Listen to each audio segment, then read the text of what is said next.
रुकिए। क्या हो गया? सर पीछे बच्चा सो रहा है, गिर जाएगा वो, उसको चोट लग जाएगी। संचित, संचित बाबू क्या करते हो?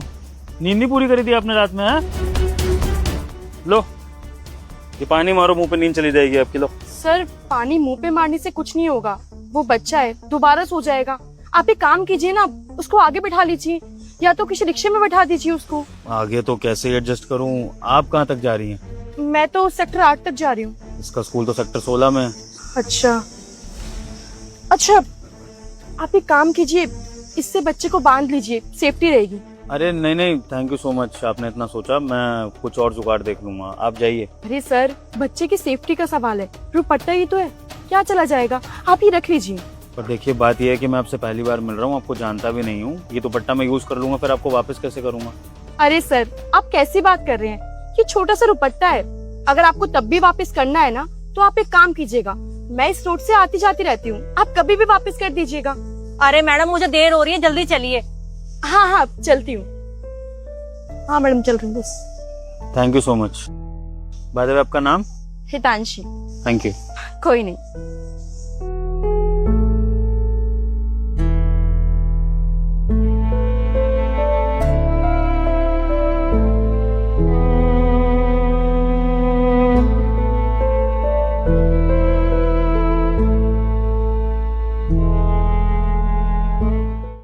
पापा हम इतनी देर से यहाँ पे खड़े क्यों हैं? बाबू हम किसी का ना वेट कर रहे हैं, और जैसे ही वो आ जाएंगे उनसे मिलने के बाद हम वापस घर चलेंगे, ठीक है? ठीक है। थोड़ी देर खड़े रहो जाओ बस। अरे सर आप यहाँ, आपको कहीं जाना है क्या? आइए मैं छोड़ दूँ। नहीं नहीं, हमें कहीं जाना नहीं है, बल्कि हम तो आज आप ही का वेट कर रहे थे। आपने कहा था ना कि आप इसी रोड से गुजरती रहती हैं, तो बस सोचा कि आज आपसे मुलाकात करके ही जाते हैं। एक्चुअली उस दिन जो आपने हेल्प करी थी दुपट्टा देकर, वही दुपट्टा लौटाने के लिए वेट कर रहा था आपका। अरे इसकी क्या जरूरत थी, कभी और दे देते। काल करे सो आज कर, आज करे सो अब। कुछ ऐसे काम होते हैं ना जिनमें देरी करनी नहीं चाहिए, और स्पेशली जब किसी ने आपको कोई चीज उधार दे रखी हो और आपको वो चीज वापस देनी हो। तो ये दुपट्टा तो मुझे आपको जल्दी से जल्दी वापस देना ही था, तो इसलिए सोचा कि जैसे ही फ्री हो जाऊं इस रोड पे आके आपसे मिलूं और आपको दुपट्टा दे दूं। और थैंक गॉड कि आप मिल गए मुझे। पापा मैं रिक्शे में बैठ जाऊँ, मेरे को रिक्शे में बैठना बहुत पसंद है। अरे हाँ हाँ जरूर आओ।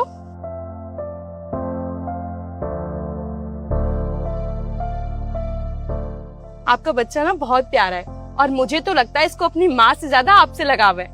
जी, माँ से ज्यादा लगाव तो उसको बाप से ही होगा। माँ है जो नहीं इस दुनिया में।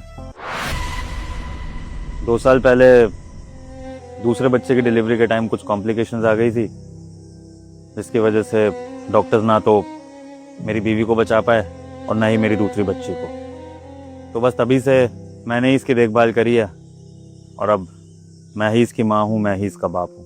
आई एम सो सॉरी, आपको बुरा लगा हो तो मुझे माफ कर दीजिएगा, मुझे पता नहीं था एक्चुअली। अरे कोई बात नहीं, सॉरी मत बोलिए, ये सब तो किस्मत का लेखा जोखा है, आपकी क्या गलती। बाय द वे मैं आपसे दूसरी बार मिल रहा हूँ, तो I hope you don't mind मैं आपसे अगर ये पूछूं कि आप लड़की होकर ये रिक्शा क्यों चला रही हैं? आपके घर में कोई मर्द नहीं है क्या? है ना मेरे पापा, और ये रिक्शा उनका ही है। वो क्या है ना, 1 साल पहले मेरे पापा को लकवा मार दिया, तब से उनकी बॉडी काम करना बंद कर दी, और घर में खाने कमाने के लिए कोई तो चाहिए था ना, तो बस तब से रिक्शा मैं चला रही हूँ। ये तो रही आपके पापा की बात। कोई घर में जवान मर्द जैसे कि आपका भाई वो नहीं है? भाई था मेरा, लेकिन 4 साल पहले वो एक लड़की को लेके भाग गया, और तब से वापस आया ही नहीं, और मेरी माँ उसी गम में मर गई। कोई बात नहीं, मुझे अपनी जिंदगी से कोई शिकायत नहीं है, कोई गम नहीं है। और आपने अभी बोला ना कि सब कुछ किस्मत का लिखा होता है, तो बस। आई एम रियली सॉरी, आप तो मुझसे भी ज्यादा तकलीफ और परेशानी में हैं। बाय द वे अगर आपको बुरा ना लगे तो संचित को ना आइसक्रीम बहुत पसंद है, और यहाँ पास में एक आइसक्रीम पार्लर है, अगर आप कहें तो थोड़ी देर आइसक्रीम खा सकते हैं। गर्मी भी बहुत है, आपको भी अच्छा लगेगा। दीदी वो सेक्टर 16 के हॉस्पिटल चलोगे? बहुत अर्जेंट है, मैं रिक्शे के सारे पैसे दे दूंगा। आइए। संचित बेटा बाहर आ जाओ, आंटी को जाना है रिक्शा लेके।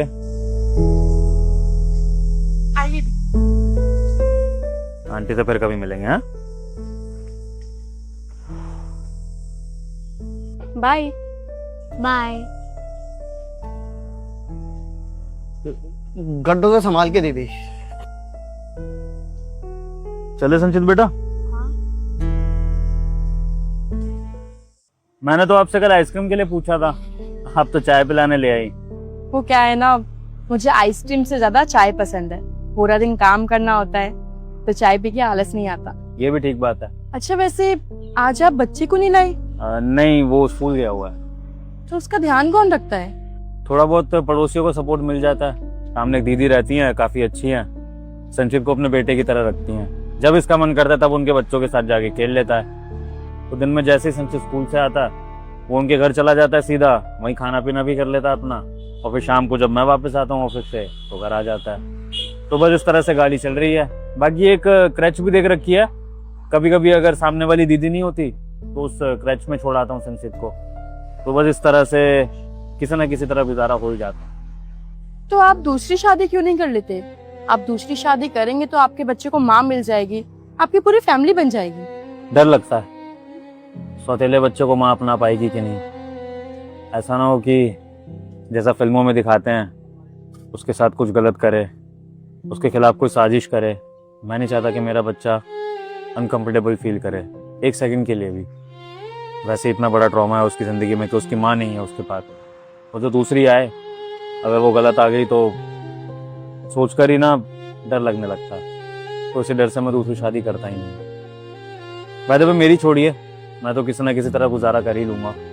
आप अपनी बताइए, आप कब तक इस तरह से कुंवारी घूमेंगी, रिक्शा चलाएंगी? आपने शादी का नहीं सोचा?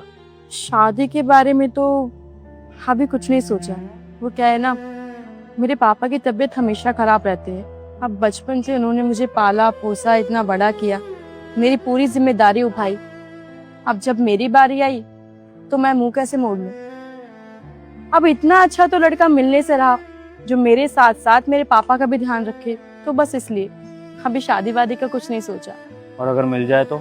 मिल जाएगा तो सोचेंगे शादी के लिए। आपके पापा की दवाइयों का खर्चा कितने का होता है मंथली? मतलब मैं कुछ समझी नहीं।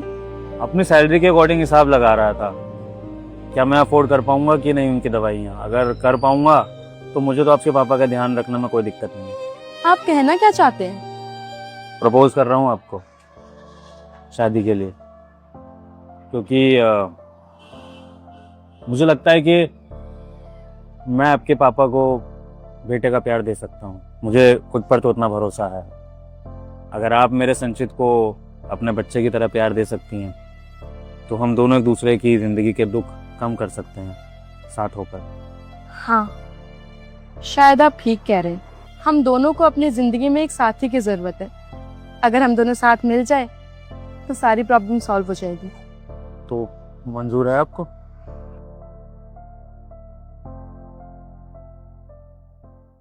मम्मा आई कार्ड दे दो। अभी लाई। ये रहा आपका आई कार्ड। हितांशी,